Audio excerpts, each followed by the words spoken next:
Ndabasuhuje ku mugoroba wo kuri wa gatanu tariki ya 14 Kamena, inama ya minisitiri yayobowe na Perezida Paul Kagame yashyize abayobozi batandukanye mu myanya. Bamwe muri aba bayobozi ugiye kumenya amateka yabo n'ubumenyi mu bijyanye no kuyobora inzego zitandukanye byanashingiweho bahabwa imyanya muri guverinoma. Reka dutangire kuri Tapelo Chawele. Tapelo Chawele yagizwe umuyobozi mukuru w'ikigo kigenzura isoko ry'imari n'imigabane ry'u Rwanda. Afite uburambe bw'imyaka 24 mu byerekeye isoko ry'imari n'imigabane n'ubukungu muri rusange.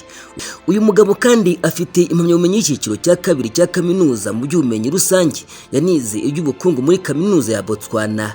Anafite kandi impamyabumenyi y'icyiciro cya gatatu cya kaminuza mu by'ubucuruzi mu bijyanye n'isoko ry'imari yakuye muri Afurika y'Epfo. Afite n'indi cyiciro cya gatatu cya kaminuza y'ibijyanye n'ubushabitsi yakuye muri kaminuza ya Cape Town nanone muri Afurika y'Epfo.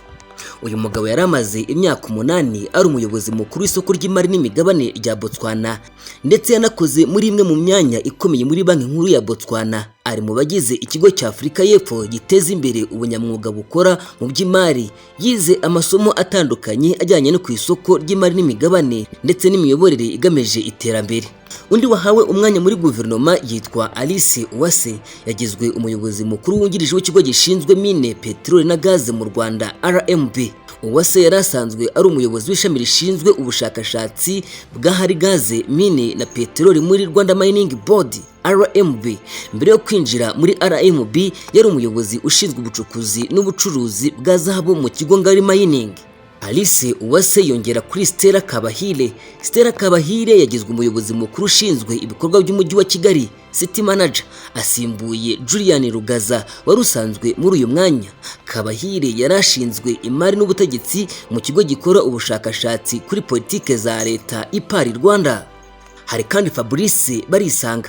Fabrice Barisanga yagizwe umuyobozi mukuru ushinzwe imyubakire n'imitunganyirize y'umujyi, City Engineer. Asimbuye Asaba Katabarwa Emmanuel. Fabrice Barisanga yarasanzwe ari umuyobozi mukuru ushinzwe ubwikorezi muri Minisiteri y'Ibikorwa Remezo. Afite ubunararibonye bw'imyaka 12 mu bijyanye n'ubwikorezi.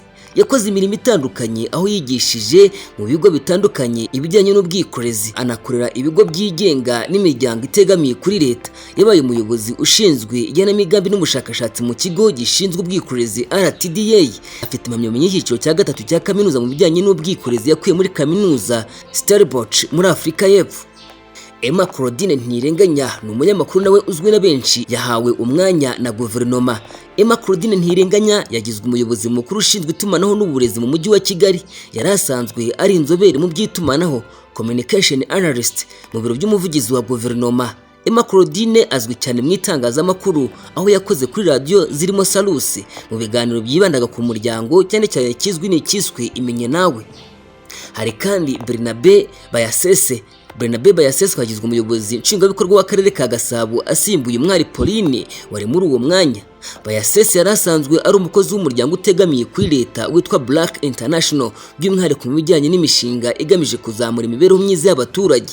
Yakoreye indi miryango itegamiye kuri leta nka Catholic Relief Service RS Rwanda, Fifth Victory Association FVA Rwanda ndetse na World Vision. Afite impamyabumenyi y'icyiciro cya gatatu cya kaminuza mu bijyanye no gutegura imishinga yakuye muri Kabale University muri Uganda.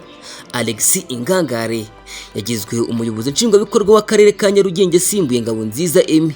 Ingangare yari asanzwe ari umuyobozi ushinzwe irangamimerere muri Minisiteri y'Ubutegetsi bw'Igihugu Minaloc.